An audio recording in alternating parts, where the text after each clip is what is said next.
Bonjour à tous et bienvenue sur la chaîne YouTube de Coach On Web. Aujourd'hui, une vidéo pour répondre à une question qu'on me pose de plus en plus souvent dans la rubrique membres. Comment utiliser le cardio pour perdre du poids plus rapidement?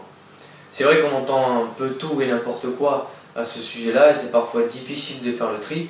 Donc dans cette vidéo, je vous donne la marche à suivre pour vraiment transpirer utile et perdre du poids plus efficacement. Alors, première option, la méthode continue. C'est une méthode qui va vouloir vous faire bouger pendant un laps de temps assez long, minimum 45 minutes, mais à allure très modérée.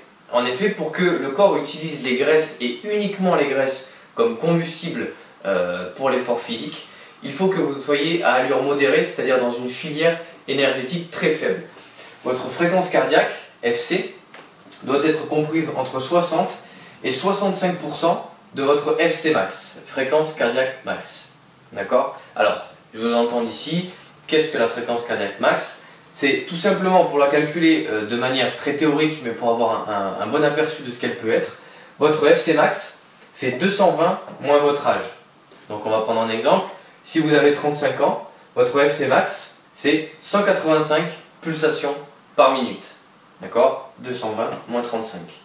Alors ce chiffre peut varier en fonction de votre niveau de pratique sportive, de votre état de santé, de votre état de fatigue, mais c'est quand même un bon indicateur, d'accord, qui va vous permettre de trouver donc la fourchette basse, 60% de FC max et 65% de votre FC max.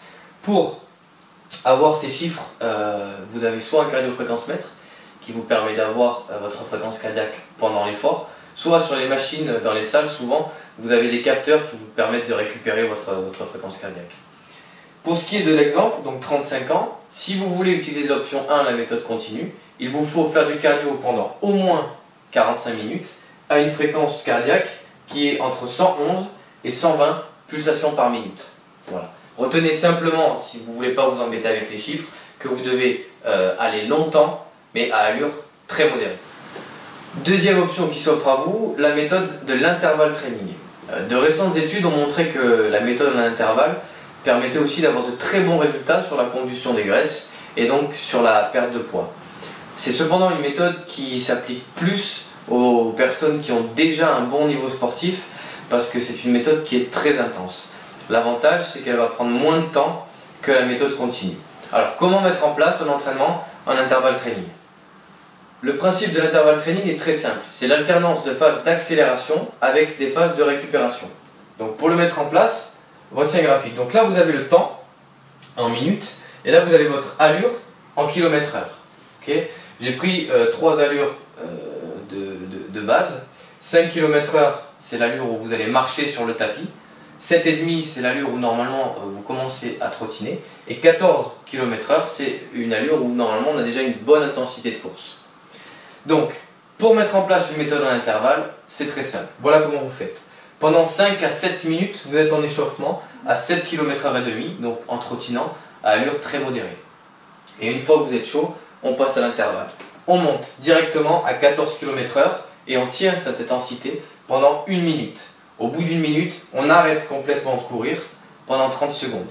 Au bout des 30 secondes de récupération, on remonte ici à l'intensité max, donc 14 km/h pendant 1 minute et ainsi de suite.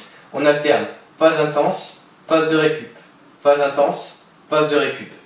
Et vous répétez ça pendant 4 ou 5 fois selon votre niveau sportif.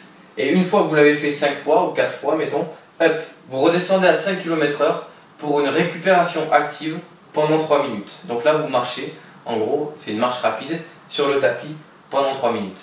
D'accord ? Ça, c'est considéré comme un bloc ou une série. Et le bloc est à répéter 2 ou 3 fois, toujours selon votre niveau sportif ou votre motivation. Donc une fois que vous avez fini de faire ce bloc-là, quand vous êtes ici à la fin de la récupération active, vous allez reprendre ici en phase d'accélération et alterner accélération, récupération, accélération et récupération. C'est la méthode de l'intervalle training.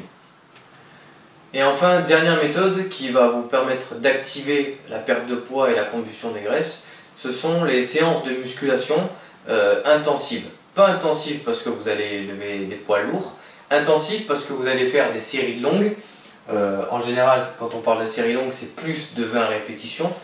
Enchaîner avec des temps de récupération très courts, moins de 30 secondes, ou 30 secondes, mais jamais plus. Alors, pourquoi ça va activer la combustion des graisses? Parce que vous allez mobiliser l'ensemble de votre corps et lui laisser peu de temps de récupération. Donc, votre système cardiovasculaire va s'activer et va atteindre des fréquences qui vont approximativement être entre les 65% et les 60% de FC max qu'on recherchait avec la première option, la méthode continue.